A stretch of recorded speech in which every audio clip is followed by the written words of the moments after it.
9h, 10h30 sur Radio Espace Guidé, retrouvez les grandes gueules ou le débat citoyen sur la radio d'opinion. Savoir et comprendre l'actualité. Espace TV, les grandes gueules, tout sur les dessus de l'actu. Ahmed Camara, Zachary Milimono, Roby, Mohamed Djibril Camara, Moussa Moïse Silla, Lamine Girassi forment les grandes gueules. Les grandes gueules, tout sur les dessous de l'actu. Ici, l'actu rime avec liberté de ton sur Radio Espace. Bienvenue à tous dans cette émission, les GG. Vous connaissez les versions vendredi de cette émission. 1 heure pour vous aider à comprendre les dessous de l'actualité. L'actualité, donc, décryptée à 360 degrés dans cette émission et nulle part ailleurs. Une émission à retrouver en prime, en rediffusion sur la 99.3 tous les soirs à partir de 18h. Mais également sur Espace TV à 22h30. Au menu, donc, ce vendredi, on s'intéresse à cette rencontre reprogrammée finalement pour le mercredi 20 mai. C'est ce tête-à-tête qui est censé servir de déclic en vue d'une sortie de crise politique en Guinée. Ce tête-à-tête entre le président Alpha Condé et son principal opposant, le chef de file de l'opposition guinéenne, Elhadji Cellou Dalein Diallo. Et on s'intéressera aussi aux sorties fracassantes du nouveau ministre de la Culture, M. Amirou Konté. Et faut-il parler de monopole dans le contrôle technique, encore avec un décret du président de la République réattribuant donc ce monopole à la société Civita. Et on s'intéresse aussi à l'annonce de la candidature de Moussa Dadis Camara et à la prochaine présidentielle en Guinée, et une annonce qui continue d'occuper le devant de l'actualité politique. Et à mesure que le temps passe, des langues se délient et on en apprend sur la perception des uns et des autres sur l'entrée en politique de l'ex-chef de la junte guinéenne de 2008 à 2009. Moussa Dadis Camara, trublion, candidat sous-marin de la mouvance ou électron libre. On va poser la question ce matin. L'annonce de sa candidature vient-elle chambouler les prévisions des uns et des autres? Une grande gueule ce matin va s'exprimer sur le sujet. Monsieur Papa Koli Kourouma, il est ministre d'État, conseiller à la présidence de la République, ami du capitaine, de l'ex-capitaine, on va dire comme ça, parce que là, ôtez la tenue. Bienvenue à cette émission. Bonjour Mohamed Djibril. Bonjour Aboubakar. Bonjour Moussa Yoro. Bonjour Aboubakar. Bonjour Roby. Bonjour. Bonjour Moussa Moïse. Bonjour. Bonjour Ahmed. Bonjour. Alors on s'intéresse à l'actualité. Non mais avant de s'intéresser à l'actualité, tout à l'heure vous parliez de sorties fracassantes. Fracassante, c'est faire au ministère de la Culture, au ministre de la Culture. Fracassante, c'est un peu faire des éloges. Moi je veux dire que... Non mais comment un ministre peut dire... hasardeuse alors? Pas hasardeuse, catastrophique je veux dire. Parce que lorsqu'un ministre de la Culture dit que j'ai été porté à cette mission pour 5 mois, il détermine la durée de lui-même son mandat. Mais attendez Ahmed, il n'a pas de vision. Mais Ahmed, laisse-moi parler, il n'a pas de vision.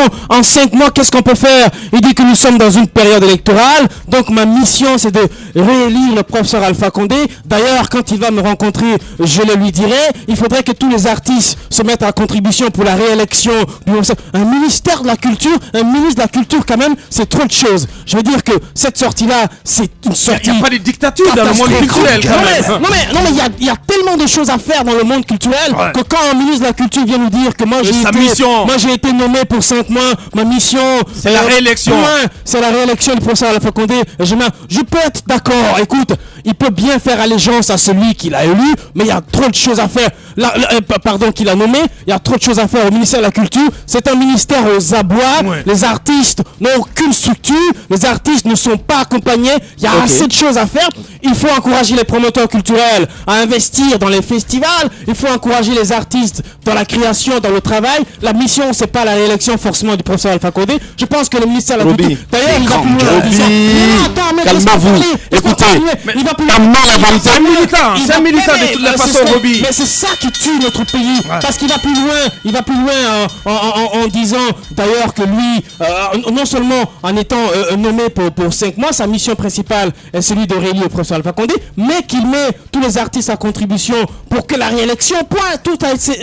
Voilà le point le plus sérieux de son discours. D'accord. C'est catastrophique. on s'attendait. Et en plus, il dit que merci le prince Alpha Condé, vous avez mis finalement l'homme à la place qu'il faut. Ça, c'est pas l'homme à la place qu'il faut. Ah non, l'homme à la place qu'il faut. Arrêtez. Calmez-vous, Roby, calme-toi un peu. La culture ne peut pas être assimilée forcément aux politiques. Je pense qu'il y a beaucoup de choses à faire. C'est bon. La culture, c'est très important dans notre pays. Roby. Un ministre, on va écouter.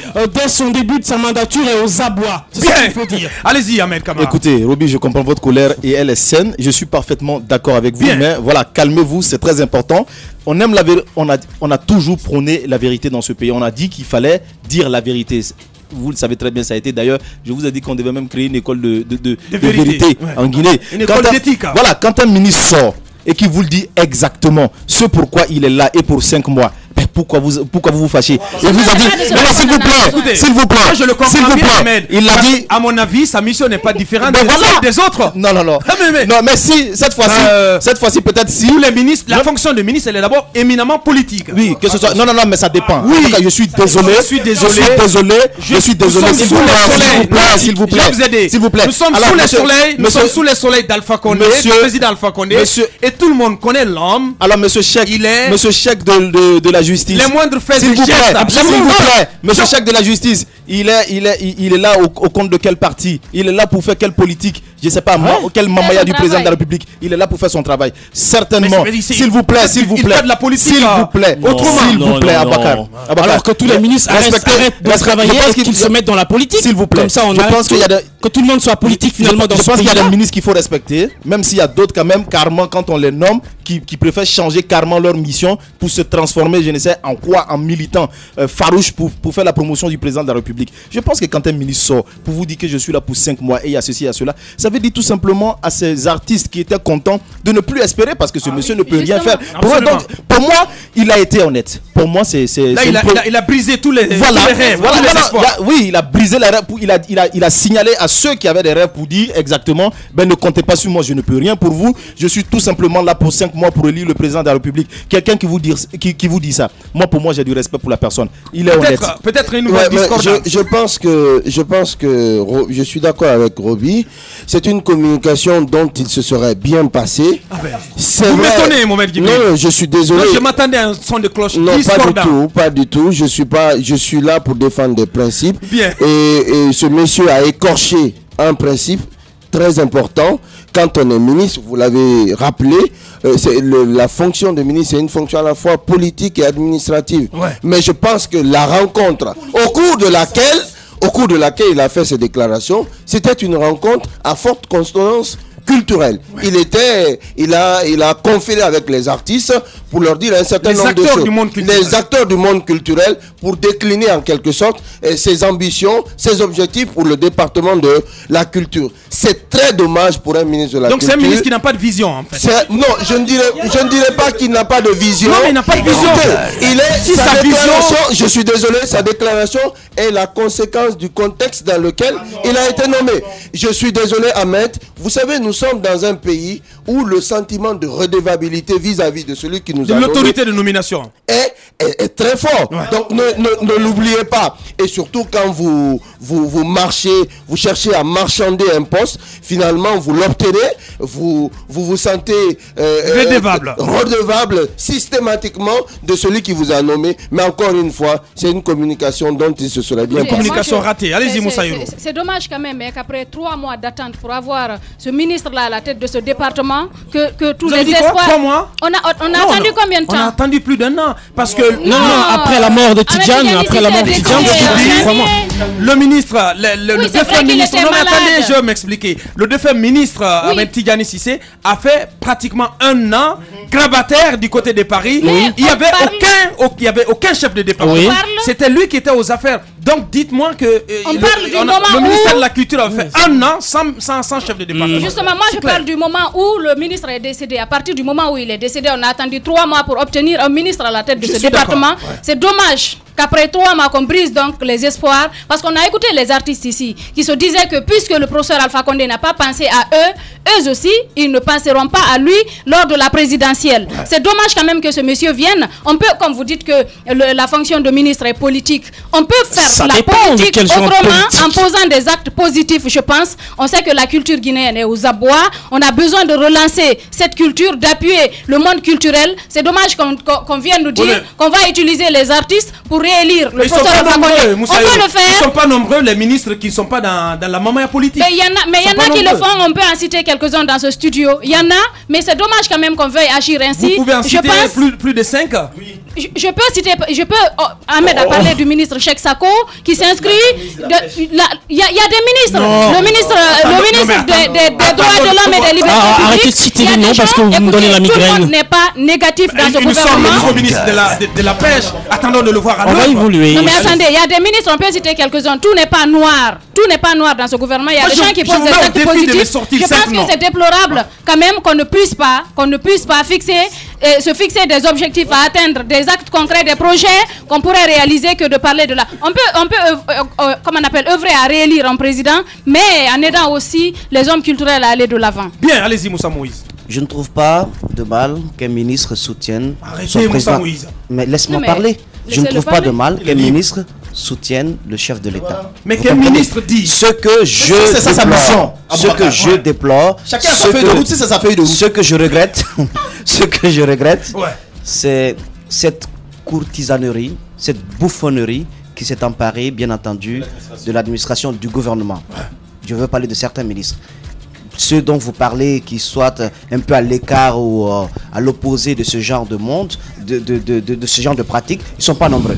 Mais une chose reste claire, vous vouliez un ministre de la Culture, vous en avez un, qui sait dans quelles conditions il a été nommé, et qui, lors de son investiture, a déjà annoncé les couleurs de sa mission. Je pense qu'aujourd'hui, ce qu'il y a lieu de dire, c'est quand même que le chef de l'État lui-même contribue à fabriquer cela. Parce que quand vous nommez des gens sur des considérations autres que celles de leurs compétences, même si ces personnes sont du milieu, je pense que vous aurez les résultats auxquels vous vous attendez. Mais ce sont les résultats qui sont là. Aujourd'hui, la déclaration de ce ministre, je pense qu'il a quand même, il est passé à côté de la plaque. Et les artistes, il doit démissionner, non, il parce que cette c'est pas dans la culture guinéenne, tu rêves. Les artistes dont il te décline sa mission pour 5 mois, tu vois qu'il quand on n'a pas de mission, on démissionne. Ah non, il a dit qu'il n'a pas de mission. Il vous a pas dit qu'il est là pour élire le président de la République. Sa mission, il vous a dit que c'est ça sa mission. Ce qui peut être fait, on soutient le chef de l'État par plusieurs manières. En faisant bien son boulot, en contribuant au développement, au progrès. Absolument. Et en agissant de telle sorte que dans son domaine, dans son milieu, que tout puisse bien marcher. Il peut le faire en redorant le blason du monde de la culture. Mais ce n'est pas en demandant aux artistes de jouer, de taper du tam-tam ou de jouer à la guitare pour le chef de l'État afin qu'il soit réélu. De toute façon, ils ne le feront pas. Parce qu'il y a des artistes, certains le feront peut-être, mais je sais une chose, le monde de la culture que nous connaissons aujourd'hui dans notre pays, c'est un monde assez hétéroclite. On ne peut pas aujourd'hui dire que tout le monde suivra ce que le ministre de la Culture dit. Mais non, il vous parle même déjà de la mise à disposition des fonds du ministère pour faire des campagnes, etc. avec les artistes à l'intérieur. Et les artistes sont tellement aux abois qu'ils vont aller à la queue leu puisqu'il y a de l'argent distribué. C'est ça la réalité. Alors, moi je vais dire aujourd'hui au ministre de la Culture... Moi je ne crois pas capable d'aller au-delà de son dubrika natal. Il y a quelle plus belle manière d'aider le président à être réélu en posant des actes concrets. Je veux dire que nous sommes dans le populisme, c'est vrai. Chacun se départit de son rôle. Moussa Moïse l'a assez bien dit. On ne nomme jamais sur les bases de la compétence. Mais ce qui m'étonne aussi, c'est que c'est un homme quand même qui a duré au ministère de la Culture. Donc, c'est un homme qui connaît. Ça m'étonne. Alors, cela veut dire qu'aujourd'hui, en Guinée, il y a un véritable problème de morale, même si vous avez la compétence qu'il faut. Mais si la morale n'y est pas, vous départissez de votre rôle. Je veux dire que c'est grave, mais malheureusement pour les hommes de culture guinéens, malheureusement pour les artistes, on a applaudi au lendemain de la nomination de ce monsieur. Il a annoncé les couleurs. Eh bien, c'est aux artistes de tirer les conséquences. Ceux qui vont le suivre pour prendre les miettes, mais il va tuer la culture guinéenne avec eux. Et demain, dans 5 mois, ils vont se retrouver complètement sous le paillasson. C'est grandes qu'il faut dire. gueules. Je pense qu'il y a d'autres choses à faire. La fonction politique d'un ministre ne peut pas être forcément la politique de campagne, etc. Voilà. Il faut faire la politique du département. Voilà. C'est clair, on vous a pas dit de faire N'oubliez pas, ne perdez pas de Les vue que grandes nous sommes en gueules. année électorale quand même. mais Non mais laissez tomber ça. permettez Donc, que je vous signale cela. Mohamed L'élection Djibril, présidentielle est jugée Bien. sur le bilan du pouvoir. Moussa en a place rappelé et quelque non chose. sur la démagogie. N'oubliez pas C'est le contexte malheureusement- de nomination Non, de mais ce c'est ministre. malheureux, C'est plutôt Mohamed malheureux Djibril qui qu'ils l'a disent que- rappelé. Mais c'est malheureux qu'ils disent que chez moi, la démagogie ne passe Mais- pas, alors que son discours est éminemment démagogique. Attendons Voilà. de voir si Big Up ne va pas aller battre campagne du côté des Mamou. Ça ne Mohamed me regarde Djibril, pas, ça. Mohamed Djibril, Les on grandes s'intéresse gueules. à cette rencontre, à ce fameux tête-à-tête finalement programmé pour le mercredi 20 mai. Pour le mercredi 20 mai. En tout cas, c'est une annonce qui ravive en quelque sorte les espoirs de paix. Parce que, et il faut quand même le dire, aujourd'hui, la stabilité et la paix dans ce pays risquent d'être... non, Ressortira. non, j'ai dit, c'est une rencontre, c'est une annonce qui relance les espoirs de paix. Ah, mais- Je ne dis pas pour autant... quel ça espoir? ne- non, les espoirs de paix. Déjà, Mais laisse-le aller au bout de ses non, ça idées. peut- Vous entendre, Moussa. Il a annoncé l'issue de ce tête-à-tête. Oui, mais je suis désolé, je parviens, je maintiens, Il n'est pas le j'insiste seul. et je persiste Je suis là-dessus. d'avis que ça ne débouche Je pas sur rien. ne m'attends à rien à l'issue de cette rencontre. Mais cela n'occulte pas pour autant que cette rencontre relance quand même des espoirs de paix. Bien. Et aujourd'hui, la paix et la stabilité dans ce pays sont consubstantielles à l'issue de cette rencontre annoncée pour le mercredi. Maintenant, ton 20 mai. analyse là-dessus. Mon analyse. Que faut-il en attendre? Bon, pour le moment, qu'est-ce qu'il faut attendre? Il faut attendre forcément que les deux s'entendent, mais rien ne présage pour cela.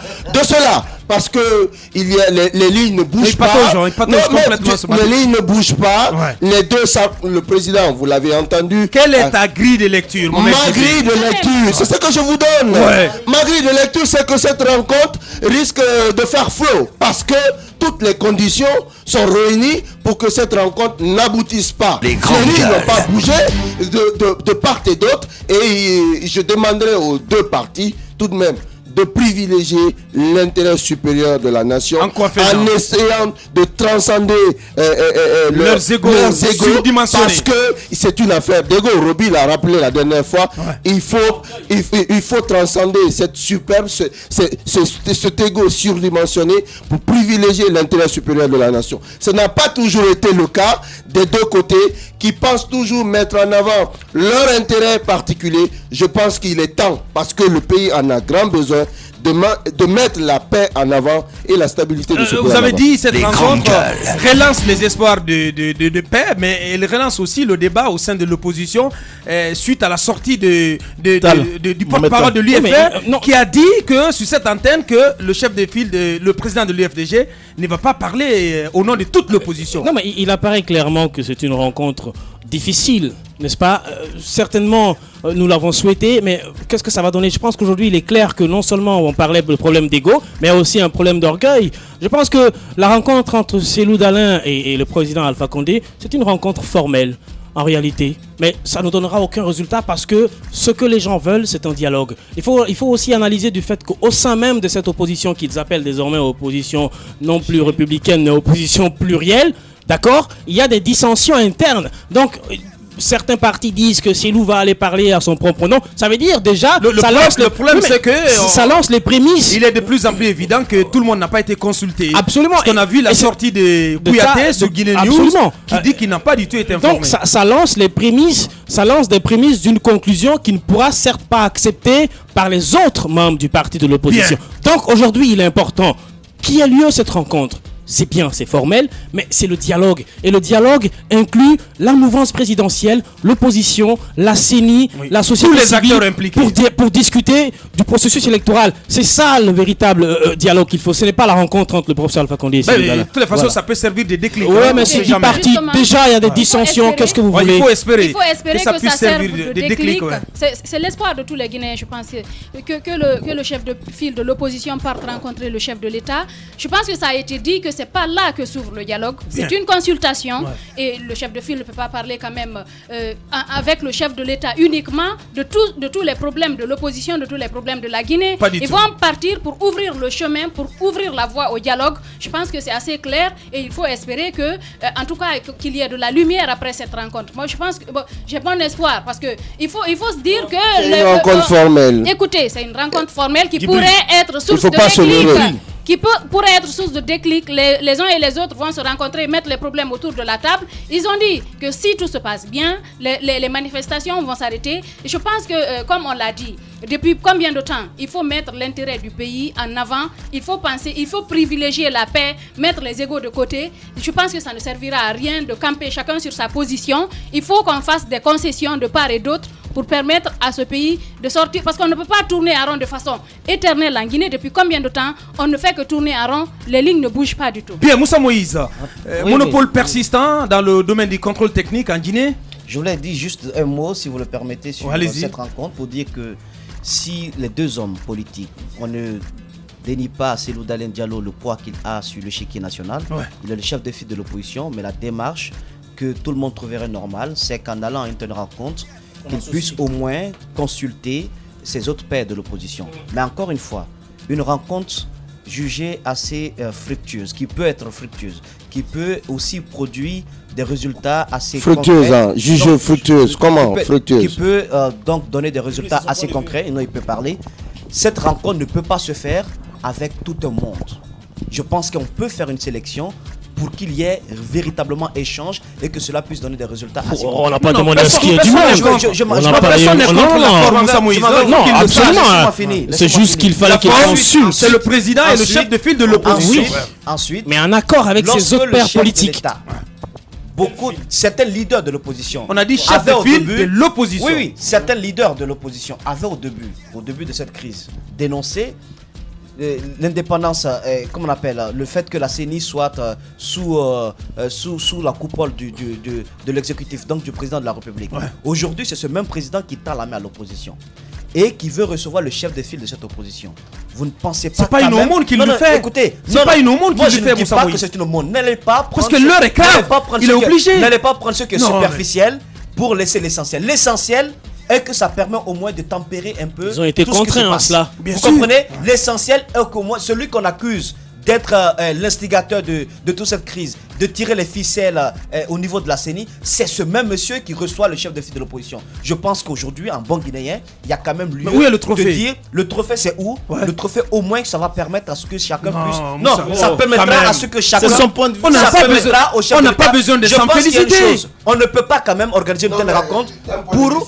On ne Non, peut mais pas... arrêtez. On ne peut pas organiser... Je pense que... Je ne vois pas la C'est position... son rôle, la le président de la position, République. on ne C'est dit c'est pas- constitutionnel de Non, mais consulter tu de me- manière tu- périodique tu le m'étonnes. chef de file de Mais l'opposition. c'est Non, ce mais que je pas dis. du Je tout. dis que c'est normal. Je veux pas que vous mais il présentiez faut- ça, Moussa Moïse. C'est pas le Non, dialogue mais en trophée tant de que tel. chasse, s'il vous plaît. Écoute, c'est ta façon de parler, c'est ta Oui, bien façon de sûr. voir les choses. Ouais. Mais je pense que tu ne vois pas l'essentiel. L'essentiel est que ça permettra au moins de tempérer la C'est notre situation. souhait. C'est notre souhait. Et C'est bon. aussi, ça peut déboucher à quelque chose. C'est un souhait. Allez-y maintenant sur Civita. Bon, sur Civita, c'est quand même une remarque que je fais ce matin. Il y a un décret. Que tu sous reprends mes yeux. encore. Parce Non, que je c'est pas ne la re- première je ne fois. reprends pas Il y a parce plus que Vous de, parlez il y a de plus ce décret. je 10 000 n'avais fois pas- qu'on a parlé de Je ça. n'avais pas ce décret. Oui, parce que Ahmed Camara. lundi, on va revenir longuement Ce là-dessus. décret, je ne l'avais pas. Je l'ai eu. Oui, ça vient confirmer date, ce qu'on a dit, tout simplement. Du 8 avril 2015, signé du professeur Alpha Condé, puisqu'on peut aussi falsifier les décrets dans notre pays. Donc, je fais un peu attention. Mais, sur ce décret, si on en croit bien sûr à tout ce qui est noté dedans, il n'y a que référence, il n'y a que la concession de l'exploitation des activités de contrôle technique automobile en République de Guinée est attribuée à la société industrielle de visite technique automobile Civita. Qu'est-ce qui a changé? Nous avons reçu, beaucoup de choses changent. Nous avions reçu monsieur La Balaboussa. route continue de tuer. Nous C'est avons ce que je Mohamed, dis. S'il y a ouais. une nouveauté, qu'on nous dise la nouveauté. nous Sinon, avions de toutes reçu les façons, c'est quelque monsieur chose qui a déjà Balaboussa existé. dans ce studio Ouais. et au moment où nous le recevions, il y avait des problèmes dans le milieu du contrôle technique. Et le décret précise que le contrôle technique de tous les véhicules routiers en République de Guinée, à l'exception de ceux des forces de défense et de sécurité, tombe donc dans l'escarcelle de la Civita.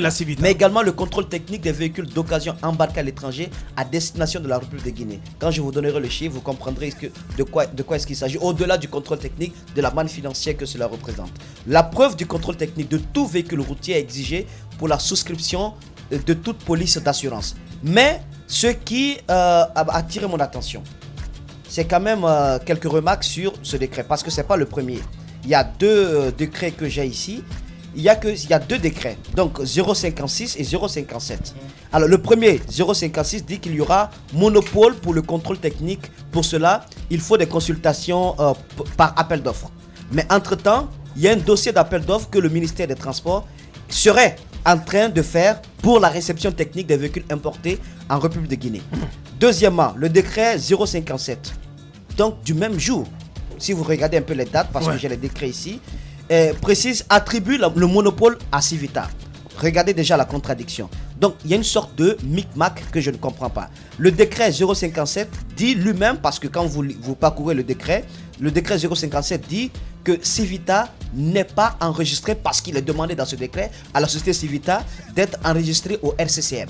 Ça, c'est un béaba. C'est une société qui n'a pas de RCCM? En tout cas, dans le décret, il est demandé à ce que la société puisse être à jour. Incroyable. Alors, donc, je me demande, est-ce qu'on fait du contrôle technique automobile dans notre pays un marché lié aux intérêts de quelques groupuscules de personnes, ou bien on fait du contrôle technique automobile une question de sécurité nationale, une question de vie. Parce qu'aujourd'hui, le diagnostic prouve qu'on n'a pas de contrôle, on n'a pas de visite technique dans notre pays, et cela coûte énormément de vie. Aujourd'hui, si un tel décret est signé, je me demande alors comment vont vivre les autres sociétés, parce que c'est l'État qui avait préalablement affirmé que toutes les sociétés qui remplissent les normes pouvaient s'installer en matière de contrôle technique. Il faut libéraliser le secteur. Il y a lieu aujourd'hui d'attirer l'attention de tout le monde. Nous reviendrons là-dessus lundi, parce qu'on essaie encore de recouper les infos. Bien, allez-y Ahmed. Écoutez, je pense que tous ceux qui ont concocté ce dossier, qu'ils sachent quelque chose. S'il y a des morts en Guinée, ben ils seront responsables. Voilà. De toutes les façons, je sais qu'ils vont même pas y penser, mais c'est leur responsabilité. Aujourd'hui, il y a assez d'accidents en Guinée. On nous dit oui, il y a ceci, il y a cela. Il y a une société de visite technique qui est en train de pourrir juste avant Madina. Ici même à Conakry, ils n'arrivent pas à travailler tout simplement parce qu'on dit que il y a cette société Civita qui doit avoir le monopole pratiquement en ce qui concerne les visites techniques en Guinée. Et vous avez cette grande cour qui est du côté de Koza. Qu'est-ce qu'ils ont pu faire de cette cour? Est-ce que vous avez... C'est un terrain vide. Terrain vide, rien du tout. Rien n'existe à Conakry pour les contrôles techniques. Depuis combien de temps ce monsieur sort sur les ondes pour dire oui, j'ai le monopole, mais vous avez le monopole. Appliquez sur le terrain, vous n'appliquez pas sur le terrain, vous dites que vous avez le monopole. Et pendant ce temps, les autorités croisent les bras, on fait sortir un décret pour lui dire encore oui, monsieur, vous pouvez gérer toujours ce secteur. Je pense que c'est grave, l'heure est grave, on continue toujours de tuer des gens. Regardez un peu, c'est parce que ce ne sont pas peut-être vos enfants qui se retrouvent dans ces rues ou encore qui sont cognés par ces Magbana. C'est pourquoi vous vous en foutez pas mal de cela. Le jour où un Magbana va laisser son chemin pour rentrer dans votre maison, peut-être ce jour-là, vous allez changer de stratégie. C'est une honte nationale, tout simplement. Continuez à réagir à nos sujets au GG8037 ou vous allez sur le site de la radio, le www.espacefmguinée.info, ou faites le 657 39 13 13. Pour l'heure, nous marquons une pause pour nos conseils achats et on revient dans 3 minutes. Politiciens véreux, fonctionnaires corrompus, promoteurs immobiliers voyous, justice passive. La Guinée devient-elle mafieuse? Les grandes gueules d'Adafo Média ne lavent pas plus blanc, mais vous permettent de défendre votre pays en vous informant. Avec les grandes gueules d'Adafo Média, dénoncez les turpitudes, nous garantissons le secret des sources. Envoyez vos documents à espacefmguinée.info, rubrique Contact. Les grandes gueules d'Adafo Média, ou le socle de la liberté d'expression en Guinée. 9h, 10h30 sur Radio Espace Guidé, retrouvez les grandes gueules ou le débat citoyen sur la radio d'opinion. Savoir et comprendre l'actualité.